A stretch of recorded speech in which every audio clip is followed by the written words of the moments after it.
Ils étaient journalistes au Provençal ou à la Marseillaise. Ils couvraient ce 5 mai 92 la demi-finale de la Coupe de France, quand soudain la tribune s'est effondrée. L'enchevêtrement des barres métalliques, les cris, les blessures, cette soirée les a marqués profondément. C'est un traumatisme que l'on revit des années, année après année, à la même date. Et puis, je peux dire, moi, que ça a changé ma vie, comme beaucoup de gens blessés à Furiani, parce qu'on ne voit pas les choses de la même façon. J'ai fait quand même une dépression réactionnelle. On est nombreux à avoir fait aussi des enfants derrière, puisqu'il y a l'instinct de vie qui est revenu plus fort. Ça remet un petit peu les choses en perspective. On a vécu quand même une soirée tellement spéciale où on est obligé de lutter pour sa survie. Moi, j'ai attendu jusqu'à 5 heures du matin d'être évacué à Antibes. Enfin bon, des choses qu'on ne peut pas oublier. C'est vraiment le bruit des hélicoptères sur le stade, les cris, les nouvelles des blessés, les joueurs qui viennent à notre chevet. C'est quelque chose de tellement fort, de tellement traumatique qu'on ne peut que s'en souvenir année après année. À la fois le silence et le bruit, le réveil avec des débris sur moi que j'essaie d'évacuer avec mes pieds. C'est là que je me rends compte que je ne suis pas paralysé. C'est déjà quelque chose de gagné.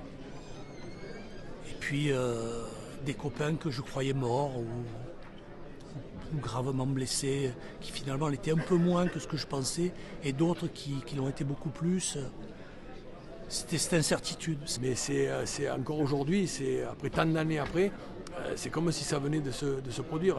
Il y a toujours la même émotion, la même gravité, même pour ceux comme Pablo Longoria qui en parlent, qui ne l'ont pas vécu mais qui en parlent, l'émotion gagne.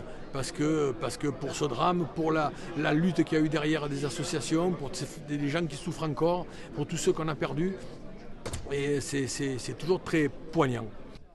Lui était sur le terrain. Cet hommage au Vélodrome s'imposait.